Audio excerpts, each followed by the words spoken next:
Hello friends, welcome to my channel Mazhab Loch. Today we will discuss about the electronegativity of the elements. Electronegativity of an element is a measure of the power of attraction of an atom for a shared pair of electrons in a covalent bond. In other words, it is the ability of an element to attract a shared pair of electrons towards itself in a covalent bond. And its trend is across the periodic table, the electronegativity increases from left to right in a periodic table as the number of valence electrons increases. When we move from left to right in a periodic table, the number of electrons increases gradually. And when we move from down the group, electronegativity values decreases from top to bottom in any group as the atomic radii increases. In other words, the shell number is increases.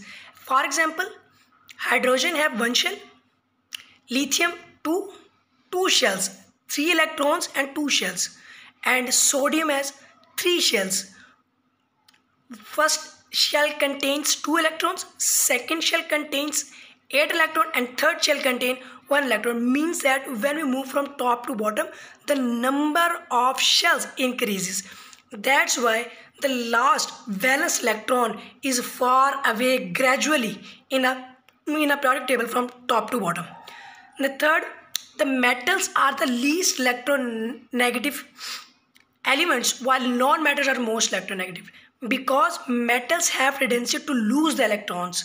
They have a tendency to lose the electron. That's why metals are least electronegative.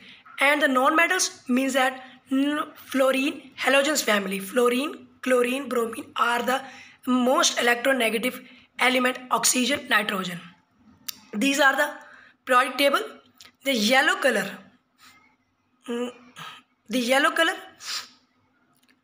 are the electronegativity between 2 to 2.9, and the orange color indicate that the most electronegative, fluorine, chlorine, oxygen and nitrogen.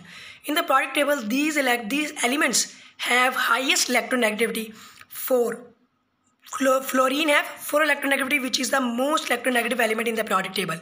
3 to 4, these are the oranges.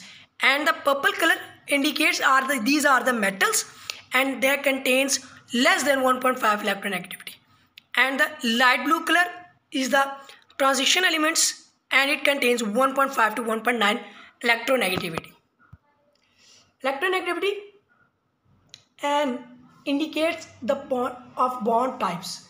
The bigger the difference of electronegativity, or more ionic the bond is. For example, the electronegativity values can be used for the predict bond types. A difference in electronegativity between the two atoms is greater than 1.7 indicate the bond is ionic. For example, NaCl, there is sodium, this is a metal, and chlorine is a halogen. That's why the electronegativity difference is more than 1.7.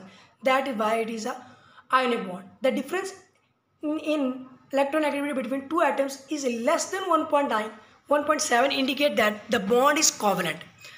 Bond is covalent. The polar covalent has uneven share of electrons. The electronegativity difference is of more than 0 but less than 1.7. These are the non-polar covalent bonds. In third point, this is a non-polar knot. This is a polar covalent, that less than 1.7. And 100% covalent compounds or 100% covalent compounds have electronegativity value 0. This generally only happens when fluorine and fluorine, hydrogen and hydrogen, chlorine and chlorine, Cl2, F2 hydrogen molecule have the same element, are the non-polar molecules and 100% covalent, because both the elements have the similar electronegativity. This is the bond polarity and electronegativity. There is no sharp distinction between the bonding types, fluorine, HF and LiF. LiF is a metal, hydrogen is also a electropositive element, fluorine is electronegative element. F2 have the same electronegative values, that's why this is a non-polar. For example, HF, hydrogen has electronegativity value of 2.1 and fluorine has electronegativity 4.0. The difference between 1.9. This is the ionic character.